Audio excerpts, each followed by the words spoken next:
Hello, this is Catherine Wintz from Houston, Texas, and today we are looking at zip codes. And for each zip code, we are looking at art, food, and real estate.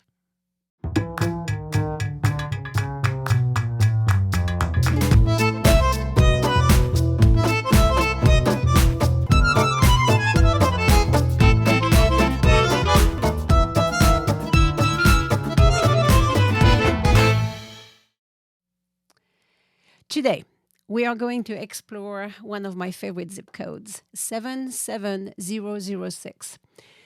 The main neighborhood in 006 is called Montrose.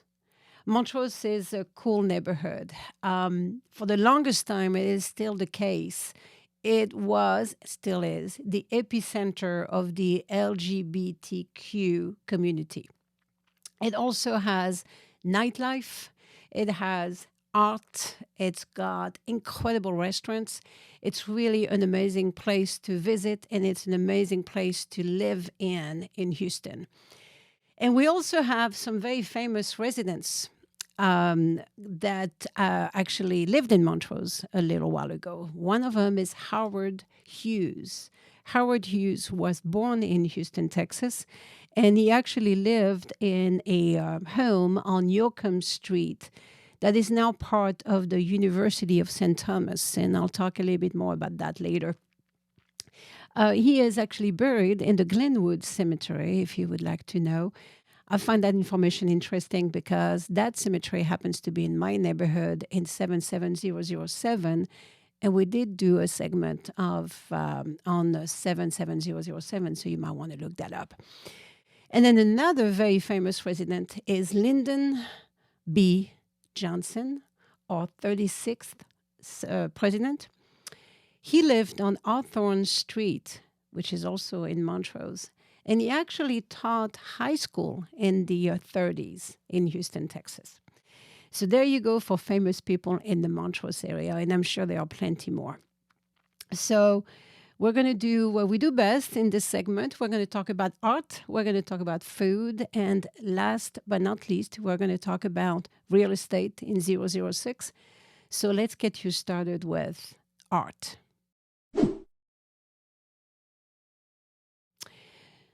77006 Montrose definitely does have a bohemian flavor to it. And as I mentioned, there's a lot of art, there's a lot of culture in that zip code. We have a gorgeous museum, the Menil collection, the Menil Museum. There are so many things that are amazing about that place. One of them, I think, is amazing. It's free. You can actually go in and visit the collection. So what collection are we talking about? Well, it's about 17,000 pieces. We're talking paintings, sculptures, drawings, rare books, photographs. And that collection belonged to John and Dominique de Menil. Now, I like trivia, so I'm going to give you some. I'm going to give you the entire name of Dominique de Menil. Please bear with me. French, born in 1908 in Paris. And Dominique de Menil's, her name was, she passed away, Dominique Isaline Zélia Henriette Clarisse Schlumberger. So she was a Schlumberger. And she and her husband were extremely active on the art scene. They designed and opened up the Menil Museum in 1986. The other thing they did is that they helped build, they commissioned the Rothko Chapel. And the Rothko Chapel is definitely something that you don't want to miss. It's an absolutely beautiful, serene, peaceful place. You can go in there and you can really collect yourself, and it's a gorgeous, gorgeous space. And it's just next door to the Menil. Galleries. So we also have quite a few galleries in 006, and I will tell you what my favorite is. My favorite gallery is the Archway Gallery. This is a space on Dunleavy Street, which is owned by artists and run by artists, and of course they exhibit there as well. What I love, besides the fact that they have beautiful collection and beautiful pieces exhibited at any given time, if you want to draw, if you like live drawing or you like painting, you can go there on Sunday mornings and between 10 and 12 for the mere cost of $20, you can actually do live drawing for a couple of hours. And I think that's pretty amazing. So you may want to check that out. So again, lots of art in 006. I'm only touching up on very much the tip of the iceberg here. But now, if you will let me, I will let you know what I like to eat in 006.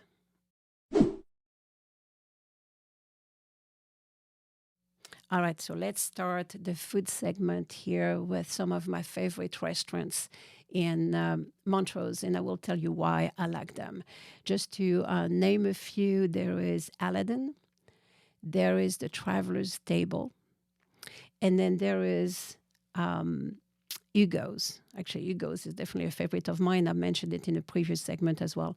And then there is a French restaurant on Louisiana that I really like as well. It's called Artisan.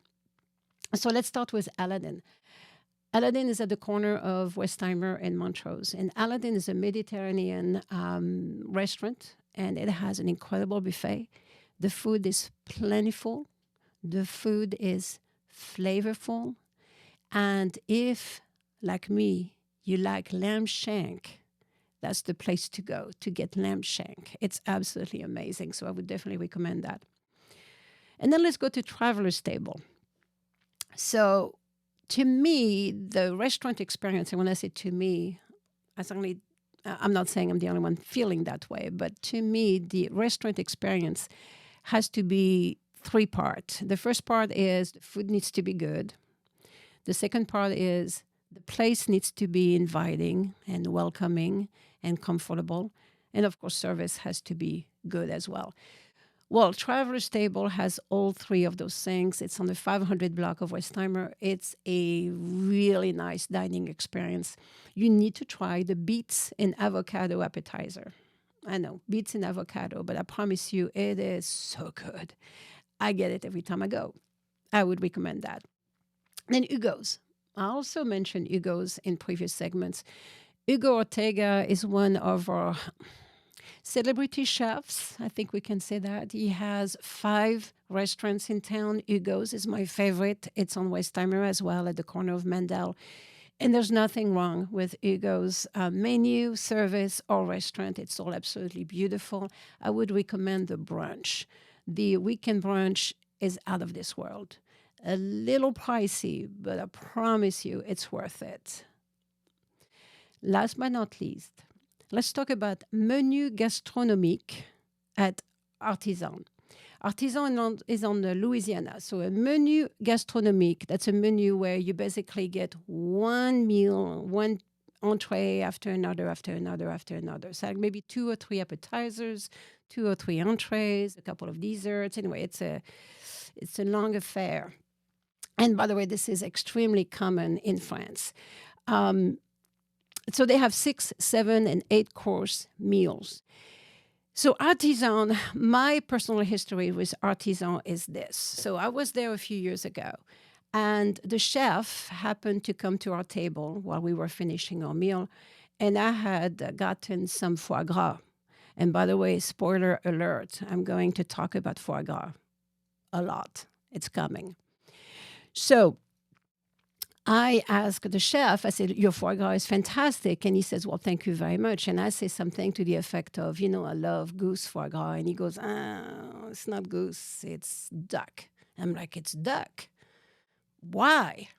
Well, he said at the time, and it may have changed, but he said, well, we can't import goose foie gras in the U.S., so the only thing we can do is import the duck foie gras. And I'm like, really? Anyway, ensues, a conversation about foie gras and so forth and so on. So I thought that was kind of interesting. So before I delve into foie gras, and I give you just a little bit of pointers about foie gras, the other thing that's interesting about Artisan is that they have Noix de Saint-Jacques on their menu. So let me tell you what that is. That's scallops, okay?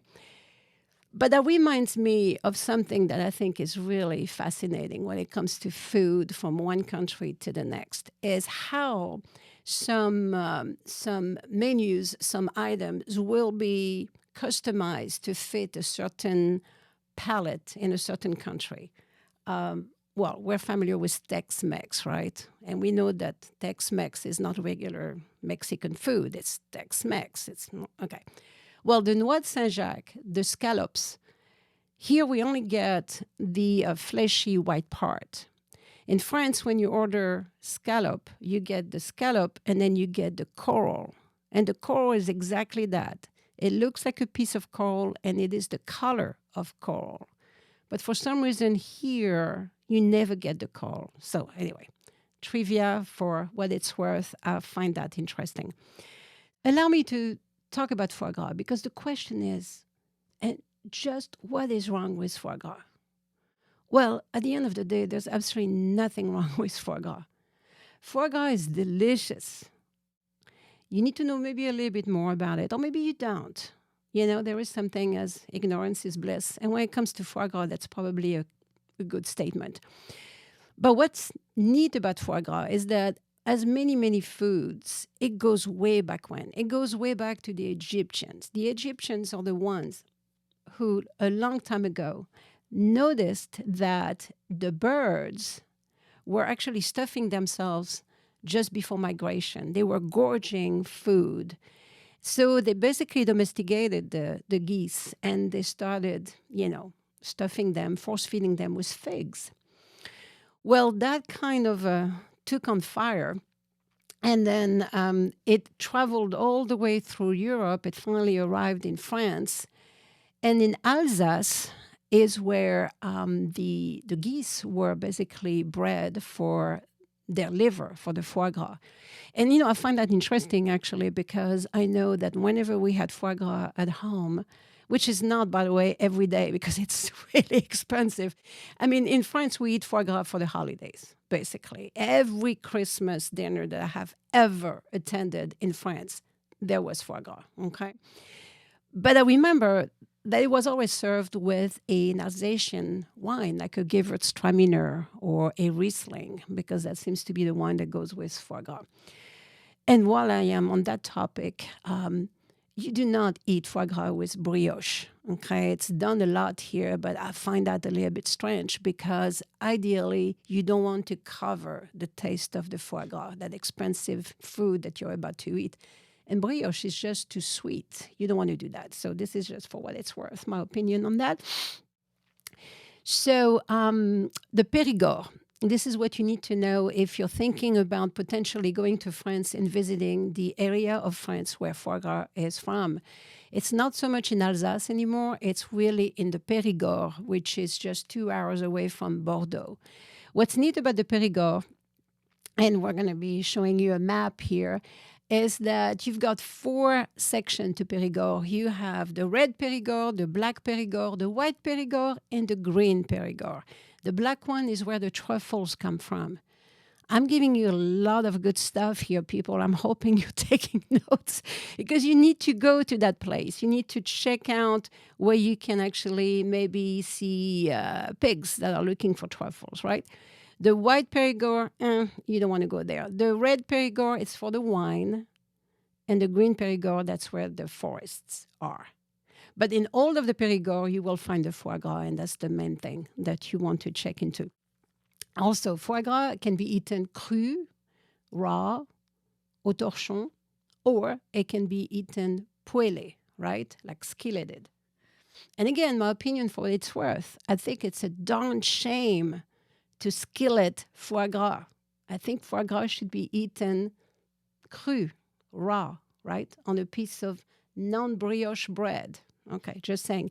And last but not least, fleur de sel. It sounds so good. Flower of salt. Fleur de sel, it's a special kind of salt. It's kind of coarse, but it's super light at the same time.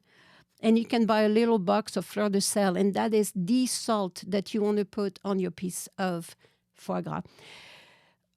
I know, it's a lot of details, but, it's like everything else, you need to respect the foie gras, is what I'm saying.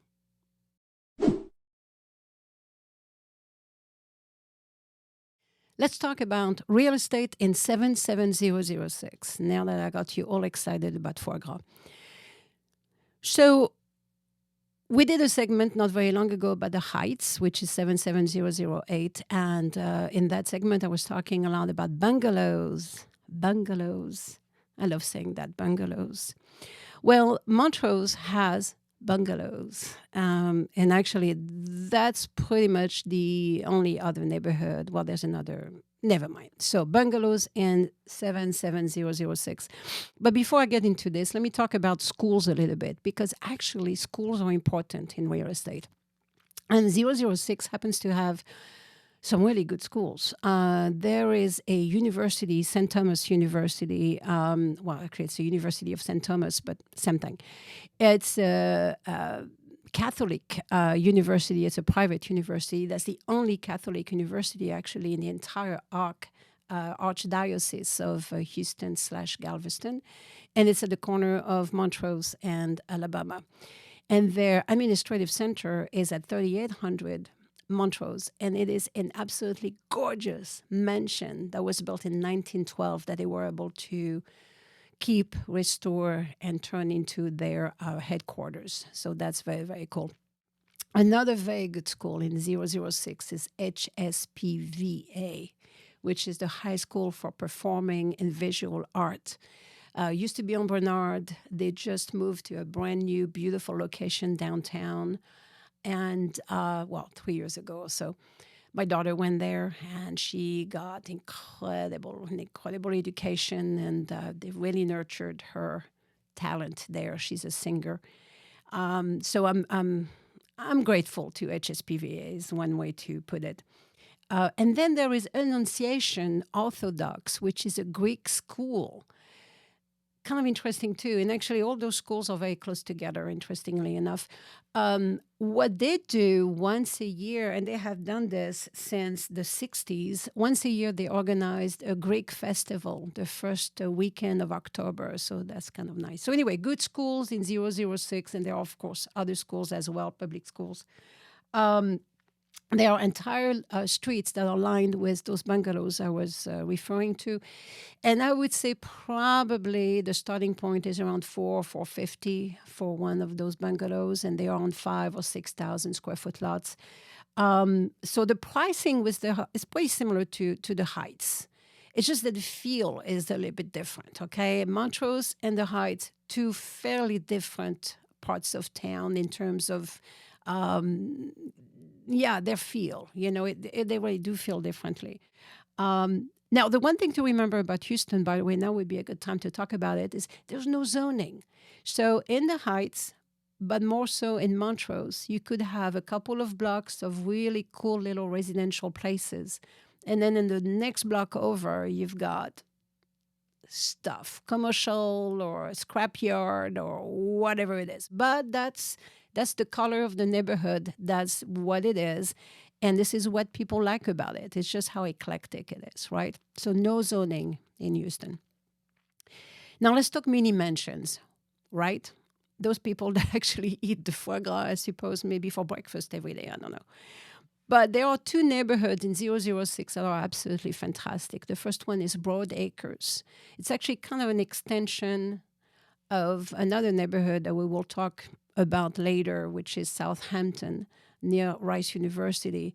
Broad Acres is a pretty amazing neighborhood. All the lots are large, actually. All the lots are close to an acre, ergo the Broad Acres.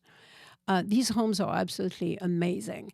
I was looking to see what was the most expensive house that sold there in the last 10 years, and I found one that sold for just a little over $6 million. And the picture looked good. It's a beautiful house. And then there is Cortland Place. Cortland Place is just one street lined on both sides with incredible houses as well. And these go for a lot of money too. So this is my little bit on real estate in 006. It's such a fun part of town to live in. It's got just about everything, and it's close to all the freeways, and it's close to the art district, the museum district, So many incredible restaurants there, so much art. So check it out, or look into it a little bit deeper. I think you will enjoy that. And until we see each other again, enjoy food, art, and real estate in Houston.